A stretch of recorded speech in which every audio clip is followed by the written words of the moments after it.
നമസ്കാരം. അപ്പോൾ നമ്മൾ ഇന്നത്തെ ടോപ്പിക് എന്ന് പറയുന്നത് കോമ്പസ് സർവേ ആണ്. കോമ്പസ് സർവേ നമ്മൾ കഴിഞ്ഞ ക്ലാസ്സിൽ ചെയിൻ സർവേയെക്കുറിച്ച് പറഞ്ഞു. ചെയിൻ സർവേയിൽ നമ്മൾ ചെയ്തത് ഹൊറിസോണ്ടൽ ഡിസ്റ്റൻസ് ആണ് നമ്മൾ മാർക്ക് ചെയ്തിട്ട് അളന്നെടുത്തതും കാൽക്കുലേഷൻ നടത്തിയതൊക്കെ. ഡിസ്റ്റൻസ് ആണ് നമ്മൾ മെഷർ ചെയ്തത്. എന്നാൽ കോമ്പസ് സർവേയിൽ നമ്മൾ ചെയ്യുന്നത് ഡിസ്റ്റൻസ് അല്ല, നമ്മൾ എടുക്കുന്നത് ആംഗിൾസ് ആണ്. അതായത് ആംഗിൾസ് എന്ന് പറഞ്ഞു കഴിഞ്ഞാൽ ബെയറിംഗ് എന്നാണ് നമ്മളതിന് പറയുക. ബെയറിങ്സ് ആണ് നമ്മൾ കോമ്പസ് സർവേയിൽ നമ്മൾ മെഷർ ചെയ്യുന്നത്. കോമ്പസ് എന്ന് പറഞ്ഞു കഴിഞ്ഞാൽ നിങ്ങൾക്കറിയാം, അതൊരു ഇപ്പം നിങ്ങൾ നോർത്ത് അല്ലേ, വടക്ക് നോക്കി യന്ത്രം, നിങ്ങൾക്ക് നമ്മൾ നോർത്തൊക്കെ മെൻഷൻ ചെയ്യാൻ വേണ്ടിയിട്ട് നമ്മൾ യൂസ് ചെയ്യുന്നൊരു ഇൻസ്ട്രുമെൻ്റാണ് കോമ്പസ് എന്ന് പറയുന്നത്. ഇതിലും നമുക്ക് കോമ്പസിൻ്റെ മെയിനായിട്ടുള്ളൊരു ഫങ്ഷൻ എന്ന് പറയുന്നത് ഈ നോർത്ത് മാർക്ക് ചെയ്യുക എന്നത് തന്നെയാണ്. അതായത് ഈ കോമ്പസ് എന്ന് പറയുന്നത് ഒരു സർക്കുലർ, ഈ പിക്ചറിൽ കാണുന്ന പോലെ അതൊരു സർക്കുലർ ബോക്സാണ്. ഈ ബോക്സിൻ്റെ അകത്ത് ഒരു അലുമിനിയം റിങ് ഉണ്ട്. ഈ അലുമിനിയം റിങ്ങിലാണ് അതിൻ്റെ റീഡിങ്സ്, അതായത് 0 മുതൽ 360 ഡിഗ്രി വരെ നമ്മളതിൽ മാർക്ക് ചെയ്തിരിക്കും. ഇതിലാണ് നമ്മൾ റീഡിങ്സ് എടുക്കുന്നത്. അപ്പോൾ ഇതിൻ്റെ ഈ ബോക്സിൻ്റെ രണ്ട് സൈഡിലും നോക്കിയാൽ നിങ്ങൾക്ക് കാണാൻ പറ്റും, ഒരു ഐ വെയിനുണ്ട്, ഒരു ഒബ്ജക്റ്റ് വെയിനുണ്ട്. അതായത് ഒരു ലെൻസൊക്കെ വെച്ചിട്ട് ഈ കാണുന്ന ഭാഗമാണ് ഐ വെയിൻ എന്ന് പറയുന്നത്. ഇതിലൂടെയാണ് നമ്മൾ നമ്മുടെ ഒബ്ജക്റ്റിനെ സൈറ്റ് ചെയ്യുന്നതും അതുപോലെ തന്നെ നമ്മൾ റീഡിങ്സ് എടുക്കുന്നതും. ഇതാണ് നമ്മുടെ ഒബ്ജക്റ്റ് വെയിൻ എന്ന് പറയുന്നത്. ഇതിലൂടെയാണ് നമ്മൾ ഒബ്ജക്റ്റിനെ ബൈസെക്റ്റ് ചെയ്യുന്നത്. പിന്നെ ഇതിൻ്റെ അകത്തുള്ള ഈ അലുമിനിയം റിങ് പോലെ റീഡിങ്സ് മാർക്ക് ചെയ്തിരിക്കുന്നത് കാണാൻ പറ്റും. ഇതിലാണ് നമ്മൾ ചെയ്യുന്നത്, റീഡിങ്സ് എടുത്ത് കാൽക്കുലേഷൻ നടത്തുന്നത്. ബാക്കി ഇതിൽ കോമ്പസിൻ്റെ പ്രധാനപ്പെട്ട ഭാഗങ്ങളാണ് ഇതിൽ മാർക്ക് ചെയ്തിട്ടുള്ളത്. ഇതെല്ലാം ഒന്ന് നിങ്ങൾ ചിത്രത്തിൽ നോക്കി മനസ്സിലാക്കുക. അപ്പോൾ ഇതാണ് കോമ്പസ് എന്ന് പറയുന്നത്. ഇനി നമ്മൾ ഈ കോമ്പസിൽ ബെയറിംഗ് ആണ് എടുക്കുക നമ്മൾ പറഞ്ഞതാണ്. ബെയറിങ്ങുകൾ എടുത്തിട്ടാണ് നമ്മളതിൻ്റെ കാൽക്കുലേഷൻസ്. ഇപ്പോൾ നമ്മൾ ചെയിൻ സർവേയിൽ ചെയ്യുന്ന ഡിസ്റ്റൻസ് മെഷർ ചെയ്യാനൊക്കെ നമുക്ക് കോമ്പസിലെ ആംഗിൾസ് എടുത്തിട്ട് നമുക്ക് ചെയ്യാനായിട്ട് പറ്റും. ബെയറിംഗ് എടുത്തിട്ട് നമുക്ക് ചെയ്യാൻ പറ്റും. കാരണം അതിന് പക്ഷേ കാൽക്കുലേഷൻസ് കുറച്ച് കൂടുതലാണ് എന്ന് മാത്രമേ ഉള്ളൂ. അപ്പോൾ ഇതൊക്കെ എങ്ങനെയാണ് നമുക്ക് ചെയ്യാന്നുള്ളത് നമുക്ക് നോക്കാം. അപ്പോൾ അതിനു മുമ്പ് നമുക്ക് അത്യാവശ്യം കോമ്പസ് സർവേയിൽ ഉപയോഗിക്കുന്ന കുറച്ച് വാക്കുകൾ നമ്മൾ അറിഞ്ഞിരിക്കണം. ഇതിലിപ്പോൾ എലമെൻറ്റ്സ് ഓഫ് പ്രിസ്മാറ്റിക് കോമ്പസ് എന്ന് പറഞ്ഞിട്ടുണ്ട്. അതായത് ഈ കോമ്പസിൻ്റെ ഭാഗങ്ങളാണ് ഇതിൽ മാർക്ക് ചെയ്തിട്ടുള്ളത്. ഒരു മെറ്റൽ ബോക്സ് ഉണ്ട്. പിവറ്റ് എന്ന് പറയുന്നത് ഈ കോമ്പസിൻ്റെ സെൻറ്ററിലുള്ള ഒരു പോയിൻ്റാണ് പിവറ്റ് പോയിൻ്റ് എന്ന് പറയുന്നത്. പിന്നെ ലിഫ്റ്റിംഗ് പിന്ന്, അത് ഈ ഐവെയിന് നമുക്ക് ആവശ്യത്തിനുള്ള ഹൈറ്റിനനുസരിച്ചിട്ട് പൊക്കാനും താഴ്ത്താനായിട്ട് നമുക്ക് അവിടെ ലിഫ്റ്റിംഗ് പിന്ന് കൊടുത്തിട്ടുണ്ട്. പിന്നെ മാഗ്നറ്റിക് നീഡിലുണ്ട്. ഇതിൻ്റെ കോമ്പസിനകത്ത് ഈ അലുമിനിയം റിങ്ങിൻ്റെ താഴെയായിട്ട് മാഗ്നറ്റിക് നീഡിൽ കൊടുത്തിട്ടുണ്ട്. അതാണ് നമുക്കിതിലെ നോർത്ത് ഡയറക്ഷൻ കാണിച്ചു തരുന്നത്. അടുത്താണ് ഗ്രാഡുവേറ്റഡ് സർക്കിൾ ഓർ റിങ്. ഈ ഗ്രാഡുവേറ്റഡ് സർക്കിൾ എന്ന് പറയുന്നത് ഈ അലുമിനിയം റിങ്ങിനെയാണ്. അതിൽ ഗ്രാഡുവേഷൻ, അതായത് മെഷർമെൻറ്റുകൾ അതിൽ മാർക്ക് ചെയ്തത് കൊണ്ടാണ് നമ്മളതിന് എന്ത് പറയുന്നത്, ഗ്രാഡുവേറ്റഡ് റിങ് എന്ന് പറയുന്നത്.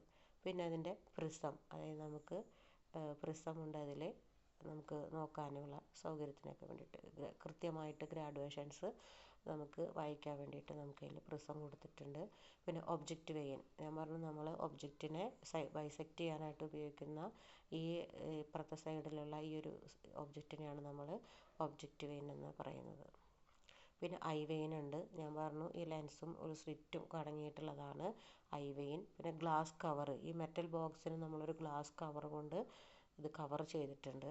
പിന്നെ സൺഗ്ലാസ് ഉണ്ട്. നല്ല വെയിൽ വരുന്ന സമയത്ത് നമുക്ക് സൺഗ്ലാസ് ഉപയോഗിച്ചിട്ട് റീഡിങ്സ് വായിക്കാം. റിഫ്ലക്റ്റിംഗ് മിറർ ഉണ്ട്.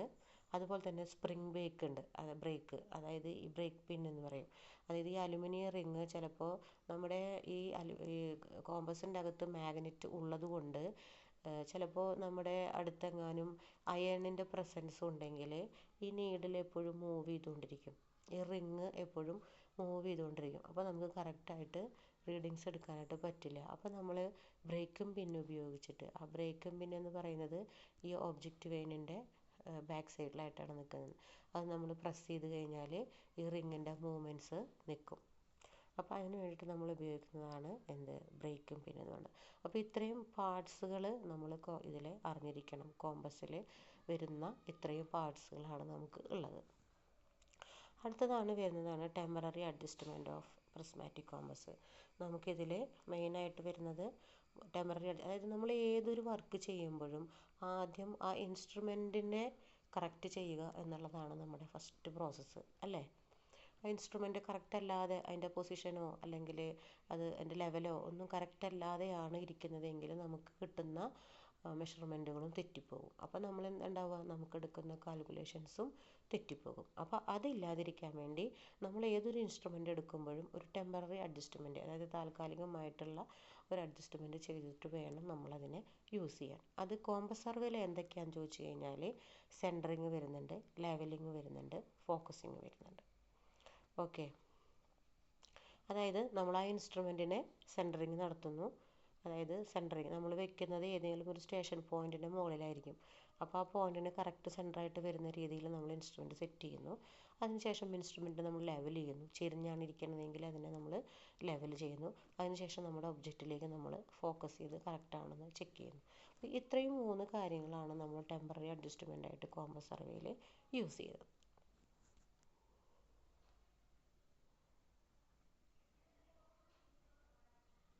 അടുത്തതാണ് ബിയറിംഗ് ഓഫ് ലൈൻ. ഞാൻ പറഞ്ഞിരുന്നു നമ്മൾ ഇതിൽ ആംഗിൾസ് എടുക്കുന്നതിനെ നമ്മൾ ബിയറിംഗ് എന്നാണ് പറയുക. അപ്പോൾ ഇതുപോലെയാണ് നമ്മൾ ആദ്യം നമ്മുടെ ബോക്സിനകത്ത് ഇങ്ങനെയാണ് നമ്മളൊരു പിക്ചർ നമ്മൾ സെറ്റ് ചെയ്യുക. അതായത് നോർത്ത്, സൗത്ത്, അതുപോലെ തന്നെ 270, 90. ഇപ്പോൾ ഇതിൽ നിങ്ങൾ നോക്കിയാൽ കാണാം, നമ്മൾ സാധാരണ നോർത്തിലാണ് നമുക്ക് 0 കിടക്കണം. നമ്മൾ കോമ്പസിലൂടെ നോക്കുമ്പോഴും നമുക്ക് നോർത്തിലാണ് 0 കാണാം. പക്ഷേ കോമ്പസിനകത്ത് 0 മാർക്ക് ചെയ്തിരിക്കുന്നത് സൗത്തിലാണ്. കാരണം നമ്മൾ കോമ്പസിലെ റീഡിങ്ങുകളെല്ലാം നമ്മൾ എടുക്കുന്നത് ആൻറ്റി ക്ലോക്ക് വൈസ് ഡയറക്ഷനിലാണ് നമ്മൾ കോമ്പസിലെ റീഡിങ്ങുകൾ എടുക്കുന്നത്. അതുകൊണ്ടാണ് നമ്മൾ സൗത്തിലാണ് മാർക്ക് ചെയ്തിരിക്കുന്നത്. പക്ഷെ നമ്മൾ ലെൻസിലൂടെ നോക്കുമ്പോൾ നമുക്ക് നോർത്തിലാണ് 0 കാണാനായിട്ട് പറ്റുക. അപ്പോൾ കോമ്പസിനകത്ത് കൊടുത്തിരിക്കുന്ന ഡയറക്ഷനാണ് ഇപ്പോൾ ഇവിടെ വരച്ചിരിക്കുന്നത്. അടുത്താണ് ഈ കോമ്പസ് എന്ന് പറയുന്നത് 2 തരത്തിലുണ്ട്. ഒന്ന് പ്രിസ്മാറ്റിക് കോമ്പസും രണ്ടാമത്തേത് സർവേയേഴ്സ് കോമ്പസും. അപ്പോൾ അതിൽ നമ്മൾ ഉപയോഗിക്കുന്ന കോമ്പസ് നേരത്തെ ഞാനൊരു പിക്ചർ കാണിച്ചു തന്നിരുന്നു. ഈ കോമ്പസ് എന്ന് പറയുന്നത് പ്രിസ്മാറ്റിക് കോമ്പസാണ്. നമ്മൾ ഉപയോഗിക്കുന്ന കോമ്പസ് പ്രിസ്മാറ്റിക് കോമ്പസാണ്. പിന്നെയുള്ളതാണ് സർവേയേഴ്സ് കോമ്പസ്. അത് നമ്മൾ യൂസ് ചെയ്യുന്നില്ല. നമ്മൾ പ്രിസ്മാറ്റിക് കോമ്പസ് മാത്രമേ യൂസ് ചെയ്യുന്നുള്ളൂ. പിന്നെ നമുക്ക് അറിയേണ്ടത് ഇതിൽ കുറച്ച് വേർഡുകളാണ്. ഞാൻ നേരത്തെ പറഞ്ഞു, നമ്മൾ എടുക്കുന്ന ആംഗിൾസിനെ നമ്മൾ ബിയറിംഗ് എന്ന വാക്ക് കൊണ്ടാണ് നമ്മൾ ഉപയോഗിക്കുന്നത്. ആ ബിയറിംഗ് തന്നെ നമുക്ക് 3 തരത്തിലുണ്ട്. ട്രൂ ബിയറിംഗ് ഉണ്ട്, മാഗ്നറ്റിക് ബിയറിംഗ് ഉണ്ട്, അതുപോലെ തന്നെ ഗ്രിഡ് ബിയറിംഗ് ഉണ്ട്, ആർബിട്രറി ബിയറിംഗ് ഉണ്ട്. ഇതിൽ നമുക്ക് ആവശ്യം വരുന്ന 3 ബിയറിങ്ങുകളെ നമുക്ക് വരുന്നുള്ളൂ. ഒന്ന് ട്രൂ ബിയറിംഗ്, അതായത് മാഗ്നറ്റിൻ്റെ അതായത് അയണിൻ്റെ പ്രസൻസ് മൂലം നമ്മുടെ നീഡിലിന് ചെറിയ വ്യത്യാസങ്ങളൊക്കെ വന്ന് നമുക്ക് എടുക്കുന്ന മെഷർമെൻറ്റ്സിന് കുറച്ച് മാറ്റങ്ങളൊക്കെ വരാമെന്ന് ഞാൻ പറഞ്ഞു. അങ്ങനെ അതിൻ്റെ ഒരു പ്രസൻസ് ഇല്ലാതെ നമുക്ക് കറക്റ്റായിട്ട് കിട്ടുന്ന ബിയറിങ്ങിനെ നമ്മൾ ട്രൂ ബിയറിംഗ് എന്ന് പറയുന്നു. അതുപോലെ മാഗ്നറ്റിക്കിൻ്റെ പ്രസൻസ് ഉണ്ടെങ്കിൽ അവിടെ എന്തെങ്കിലും വേരിയേഷൻസ് വരും നമ്മളെടുക്കുന്ന റീഡിങ്ങിൽ, അതിനെ നമ്മൾ എന്ത് പറയും, മാഗ്നറ്റിക് ബിയറിംഗ് എന്ന് പറയും. പിന്നെ ആർബിട്രറി ബിയറിംഗ് ആണ്. ഇത് നമ്മളൊരു എന്താ പറയുക, അസ്യൂം ചെയ്തെടുക്കുന്ന ബിയറിംഗ് ആണ്. നമുക്ക് കാൽക്കുലേഷന് വേണ്ടിയിട്ട് നമ്മൾ അസ്യൂം ചെയ്തെടുക്കുന്ന ബിയറിംഗ് ആണ് ആർബിട്രറി ബിയറിംഗ് എന്ന് പറയുന്നത്. സർവേയേഴ്സ് കോമ്പസ് ആണ്, പക്ഷെ നമുക്കത് ആവശ്യം വരുന്നില്ല. പിന്നെയാണ് ബിയറിംഗ്. ഇതിൽ മാർക്ക് ചെയ്ത് കാണിച്ചിട്ടുണ്ട്. ട്രൂ ബിയറിംഗ്, മാഗ്നറ്റിക് ബിയറിംഗ് ഒക്കെ എങ്ങനെയാണ് കടന്നു പോകുന്നത് എന്നുള്ളത് ഈ പിക്ചറിലൂടെ നിങ്ങൾക്ക് കാണിച്ചു തന്നിട്ടുണ്ട്. അതൊക്കെ ഒന്ന് നോക്കി മനസ്സിലാക്കുക. പിന്നെ വരുന്നതാണ് ഡിസിഗ്നേഷൻ ഓഫ് ബിയറിംഗ്. 2 തരത്തിലാണുള്ളത്. ഞാൻ പറഞ്ഞിരുന്നു, WCB ആൻഡ് QB. WCB എന്ന് പറഞ്ഞാൽ whole circle bearing system, QB എന്ന് പറഞ്ഞാൽ ക്വാഡ്രൻ്റൽ ബിയറിംഗ് സിസ്റ്റം. ഈ 2 സിസ്റ്റത്തിലാണ് നമ്മൾ എന്ത് ചെയ്യുന്നത്, വർക്ക് ചെയ്യുന്നത്. അതിൽ WCB സിസ്റ്റത്തിലാണെങ്കിൽ എങ്ങനെയാണെന്ന് ഞാൻ പറഞ്ഞു തന്നിട്ടുണ്ട് ക്ലാസ്സിൽ. അതായത് 0 ഡിഗ്രി മുതൽ 360 ഡിഗ്രി വരെ വരുന്ന ആംഗിളാണ്. അപ്പോൾ ഈ പിക്ചറിൽ കാണിച്ചിരിക്കുന്നത് പോലെയാണ് നമ്മൾ WCBയിൽ മെഷർമെൻറ്റ്സ് നമ്മൾ എഴുതുക. അതായത് 0 ഡിഗ്രി മുതൽ 360 ഡിഗ്രി വരെ. അപ്പോൾ 30 ഡിഗ്രി ആണെങ്കിൽ 30 ഡിഗ്രി തന്നെ, 260 ആണെങ്കിൽ അത് 260 എവിടെ വരുന്നു, ഏത് ക്വാഡ്രൻറ്റിൻ്റെ അകത്ത് വരുന്നു അവിടെ തന്നെയാണ് നമ്മളത് മാർക്ക് ചെയ്യുന്നത്. ക്യൂബി എന്ന് പറഞ്ഞു കഴിഞ്ഞാൽ അത് പ്രത്യേകതയുണ്ട്. നമ്മളതിനെ ക്വാഡ്രൻ്റ് ആക്കിയിട്ടാണ് നമ്മളതിനെ തിരിക്കുന്നത്. ഓരോ ക്വാഡ്രൻറ്റിൻ്റെ അകത്ത് എവിടെ വരുന്നു ആ മെഷർമെൻ്റാണ് നമ്മൾ പറയുക. അപ്പോൾ എന്താണെന്ന് വെച്ച് കഴിഞ്ഞാൽ ക്യൂബിയിലെ മെഷർമെൻറ്റ്സ് പറയുമ്പോൾ അതിൻ്റെ കൂടെ ഡയറക്ഷൻ ഉണ്ടായിരിക്കും. അതായത് നോർത്ത് ആണെങ്കിൽ നോർത്തിൽ നിന്ന് സൗത്തിലേക്കാണെങ്കിൽ അങ്ങനെ. അത് ഇപ്പോൾ ഒരു എക്സാമ്പിൾ പറയുകയാണെങ്കിൽ ഇപ്പോൾ ഒരു 30 ഡിഗ്രി എന്ന് പറഞ്ഞു കഴിഞ്ഞാൽ അതിൽ ഡയറക്ഷൻ ഉണ്ടാവും. അതായത് നോർത്തിൽ നിന്ന് ഈസ്റ്റിലേക്ക് 30 ഡിഗ്രി.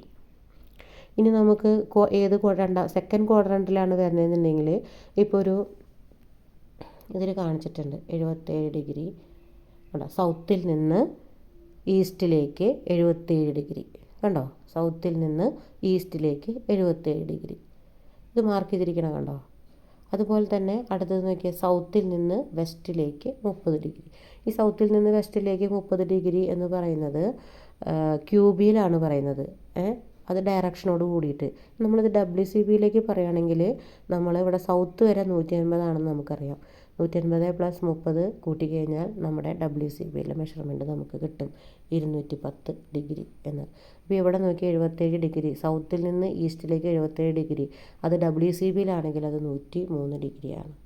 കണ്ടോ, ഇവിടെ 27 ഡിഗ്രിക്ക് മാത്രം വ്യത്യാസമില്ല. അത് ഫസ്റ്റ് ക്വാഡ്രൻറ്റിൽ വന്നു കഴിഞ്ഞാൽ ആ സെയിം തന്നെയാണ് വരിക, അതിന് മാറ്റം വരില്ല.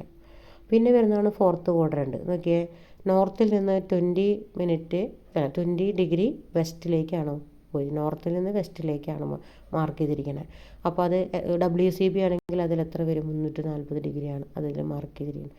അപ്പോൾ ഇങ്ങനെയാണ് WCBയും ക്യൂബിയും തമ്മിലുള്ള ഡിഫറൻസ്. അതായത് WCB എന്ന് പറഞ്ഞു കഴിഞ്ഞാൽ 0 to 360 ഡിഗ്രി വരെയാണ് നമ്മൾ മാർക്ക് ചെയ്യുന്നത്.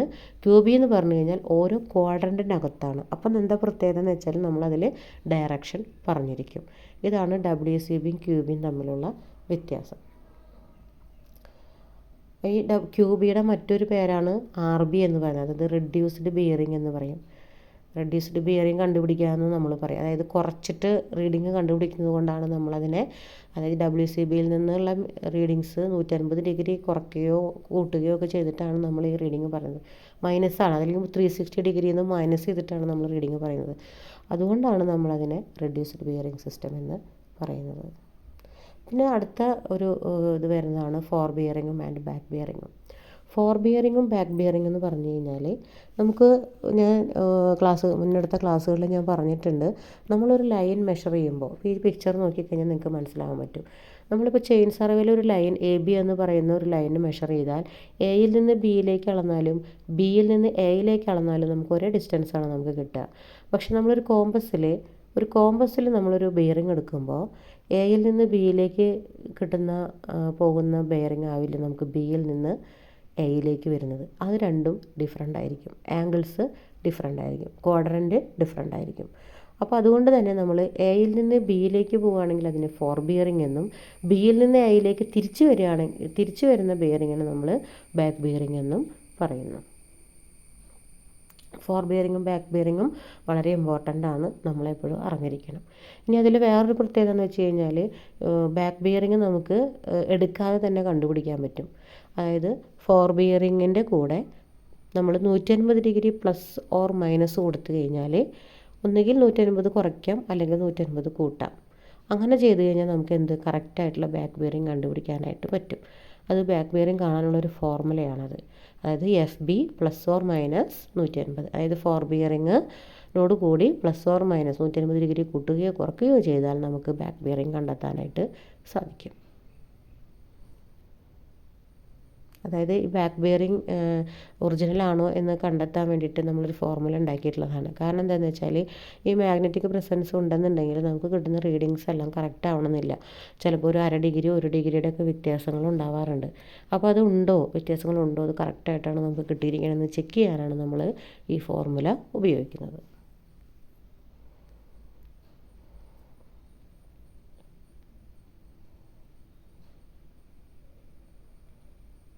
അടുത്താണ് നമ്മൾ ഏരിയ കമ്പ്യൂട്ടേഷൻ വരുന്നത്. നമ്മളിപ്പോൾ ഒരു ഏരിയ ഇൻക്ലൂഡഡ് ആംഗിൾ കാണുകയെന്ന് പറയും. നമ്മൾ ഇതിനെ ഒരു ആംഗിൾ നമ്മൾ കാൽക്കുലേറ്റ് ചെയ്യണത് എങ്ങനെയാണെന്നുള്ളതാണ്. ഇപ്പോൾ ഈ പിക്ചറിൽ കാണിച്ചിട്ടുണ്ട് EFB എന്ന് പറയുന്ന ഒരു ആംഗിൾ നമുക്കവിടെ കാണിച്ചിട്ടുണ്ട്. EFB എന്ന് പറയുന്ന ഒരു ആംഗിൾ. എഫിൽ നിന്ന് ഇയിലേക്കും എഫിൽ നിന്ന് ബിയിലേക്കും അങ്ങനെ 2 ആംഗിൾ എടുക്കുന്നുണ്ട് അല്ലേ. ആ ആംഗിൾ ഇൻക്ലൂഡഡ് ആംഗിൾ എത്രയാണെന്നുള്ളത് കണ്ടുപിടിക്കലാണ് ഇതിൻ്റെ ഇത് ഞാനൊരു പ്രോബ്ലം ചെയ്യുന്ന വീഡിയോ ആയിട്ട് നിങ്ങൾക്ക് വേറെ ഞാനത് ഇട്ട് തരുന്നതായിരിക്കും കേട്ടോ. ഇതിപ്പോൾ ജസ്റ്റ് തിയറി മാത്രം പറഞ്ഞിട്ടുള്ളൂ. ഇതിൻ്റെ പ്രോബ്ലം ചെയ്യുന്നത്, അതായത് ക്യൂബിയിലേക്ക് കൺവേർട്ട് ചെയ്യുന്നതും അതുപോലെ തന്നെ ഇൻക്ലൂഡഡ് ആംഗിൾ കാണുന്നതുമായിട്ടുള്ള വീഡിയോ ഞാൻ അടുത്ത ദിവസം ഇടുന്നതായിരിക്കും.